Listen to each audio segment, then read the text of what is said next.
This is the Angry Birds Bird Minute, sponsored by Angry Birds for their 15th anniversary, where we tell you all about a cool bird that may or may not be angry. Today's bird is the Florida burrowing owl. Florida burrowing owls are small raptors that live in the state's treeless wet prairies.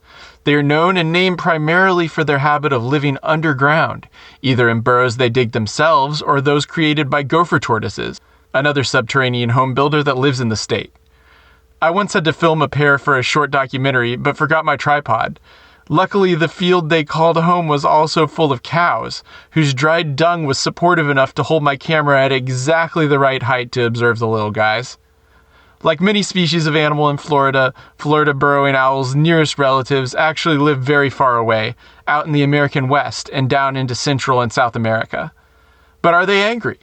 On a scale of 1 to angry, we think the Florida burrowing owl has some deeply buried emotions.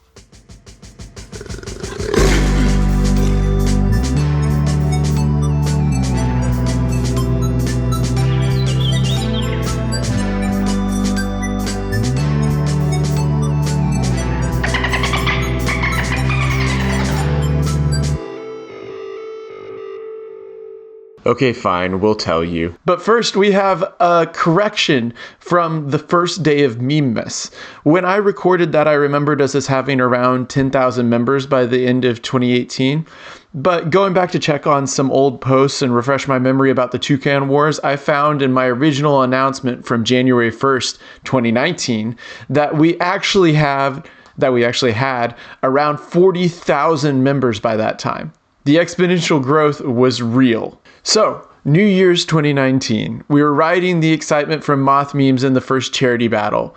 There were 40,000 members in the group, most of them new, and that seemed like a lot at the time. We started wondering if we could manufacture a meme trend. So the moth memes had been a trend that existed outside of the group, and we had kind of joined in on it. The charity battle really plugged into the gang memes meme trend, and also everything, whenever it's for charity, the rules are all off. People love to participate in that kind of thing. You never really know what you can really do until you try to do it for no reason at all, just to see if people will go along with it. That's how you know if it's really fun. So we decided we were going to see if we could convince people that 2019 would be the year of the toucan. This was the Mod Leroy's idea. And we made a post declaring it as the year of the toucan. And initially, people were pretty excited about it. I'm going to be real. So the comments were pretty positive. I was going down the post. It was a lot better than I remembered, actually. There were a lot, though, of the pun, if one can't do X, then two can. So there would be like, hang on, let me find you a good example here. Okay, so I just scrolled past another meme.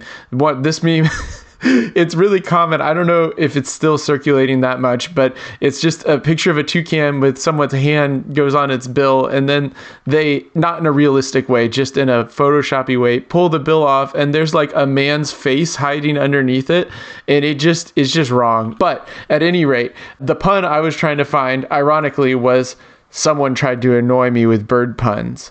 But I realized two can play at that game.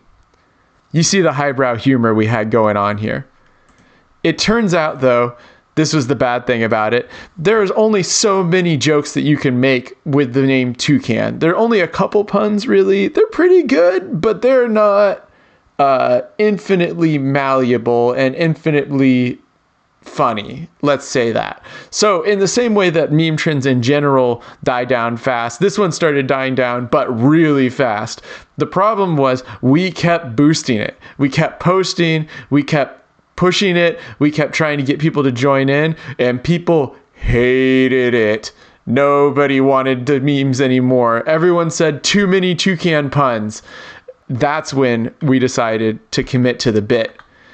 And instead of letting it die out or introducing toucan predators or something like that, no. What we did is we changed the name of the group to Toucan Memes for Ecological Fiends. This had some significant drawbacks, however, because the group had grown to a size where Facebook's rules changed. So instead of changing the name every day or every couple hours like had been the rule before, basically, or as often as we wanted, Facebook would only let us change the name of the group once per month. So when we changed the name to Toucan Memes for blah, blah, blah, we were stuck with that.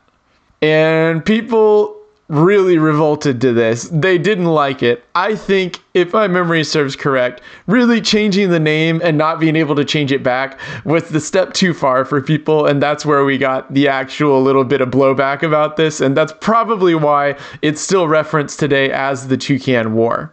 So that was that. Eventually the group changed the name back. Anyone who joined at that time discovered this was not a Toucan Meme exclusive group, although there were a few people who were surprised when we changed back to Wild Green Memes, and everyone moved along. Then we started referencing it in places.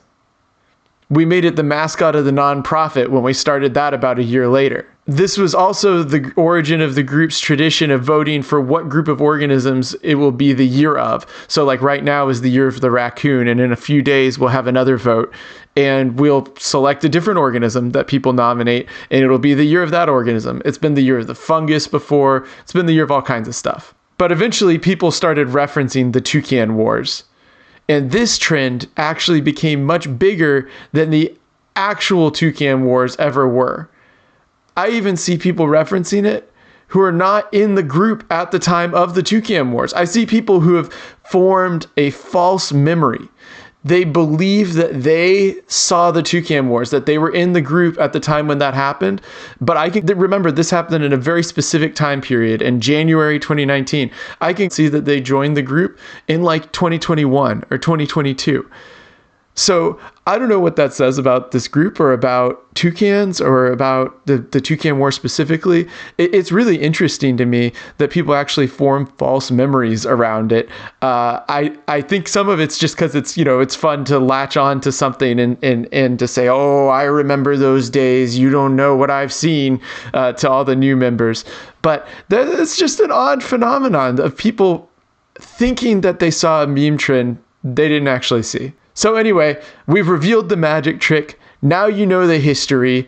Now you're in the in. You're on the up and up. You know the secret. Don't tell anyone.